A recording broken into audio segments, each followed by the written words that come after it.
Di sebuah desa yang asri dan subur bernama Desa Mekarjaya, hiduplah seorang kepala desa bernama Wirawan. Ia dikenal dengan senyum ramahnya, tutur katanya yang lembut, dan janji-janji manis yang selalu terucap di setiap pertemuan warga. Namun, di balik topeng kebaikan itu, tersembunyi hati yang penuh keserakahan dan niat busuk. Desa Mekarjaya, meskipun subur, memiliki sebagian besar warganya yang hidup dalam kesederhanaan, bahkan kemiskinan. Suatu hari, kabar baik datang.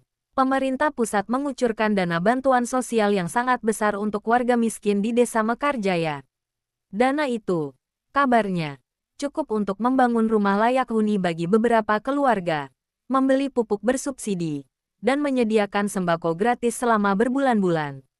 Warga bersorak gembira, mereka memuja Wirawan, percaya bahwa sang kepala desa akan menjadi penyelamat mereka.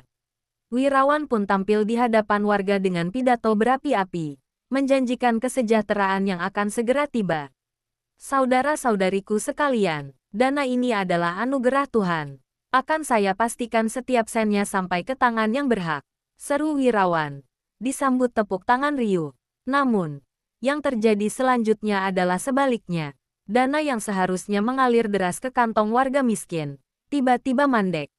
Rumah-rumah yang dijanjikan tak kunjung dibangun. Pupuk dan sembako hanya datang sedikit, itu pun dengan kualitas seadanya. Ketika warga bertanya, Wirawan selalu punya 1000 alasan. Ada kendala administrasi, katanya. Penyaluran bertahap, dalihnya, sedang diproses. Ujarnya lagi. Beberapa warga mulai curiga. Mereka melihat Wirawan yang dulunya sederhana, kini tampil mewah. Jam tangan emas melingkar di pergelangannya. Mobil baru terparkir di halaman rumahnya. Dan istrinya sering terlihat berbelanja perhiasan mahal. Bisik-bisik ketidakpuasan mulai menyebar di kalangan warga. Mereka tak berani langsung protes, takut akan kekuasaan Wirawan. Tanpa sepengetahuan warga, Wirawan telah menggelapkan sebagian besar dana bantuan sosial itu. Ia memalsukan laporan, memanipulasi data penerima, dan menggunakan perusahaannya sendiri sebagai kontraktor fiktif untuk proyek-proyek yang tidak pernah ada. Ribuan, bahkan jutaan rupiah dana bantuan, masuk ke rekening pribadinya. Ia merasa tak tersentuh, yakin tak ada yang bisa membuktikan kejahatannya. Malam itu adalah malam Jumat Kliwon, sebuah malam yang dipercaya penuh dengan kekuatan gaib di Desa Mekarjaya. Wirawan sedang menikmati makan malam mewah di ruang makannya yang luas, ditemani istrinya.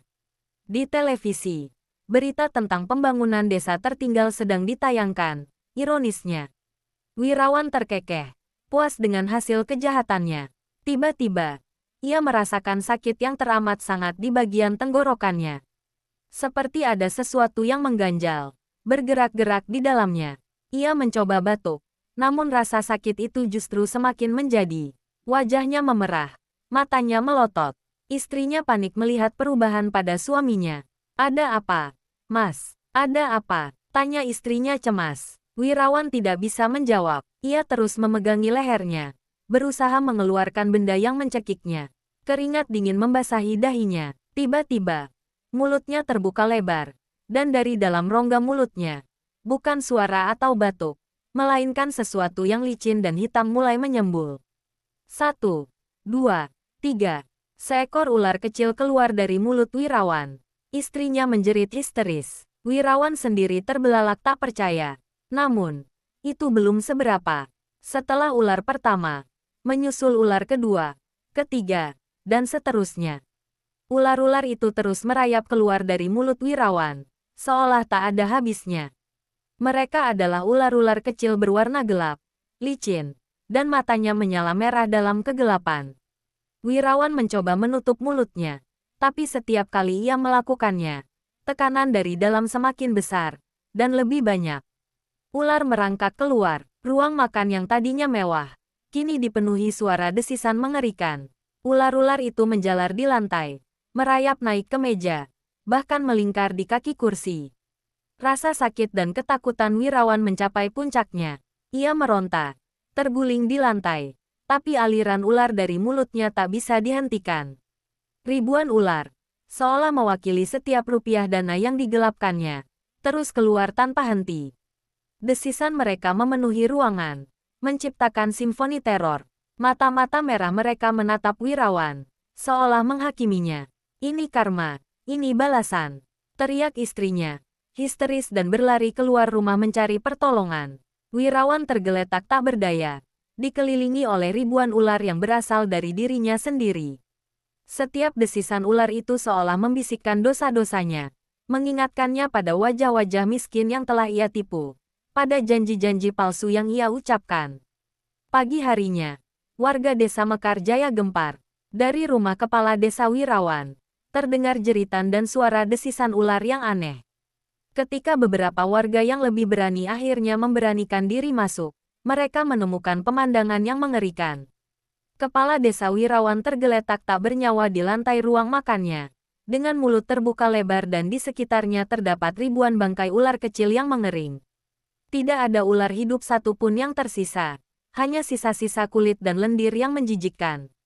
Wajah Wirawan tampak ketakutan, seolah ia meninggal dalam teror yang tak terlukiskan. Kabar tentang kematian Wirawan dan penemuan ribuan bangkai ular dari mulutnya menyebar dengan cepat ke seluruh desa, bahkan hingga ke desa-desa tetangga. Warga desa Mekarjaya tidak berani mendekat atau menyentuh jenazah Wirawan.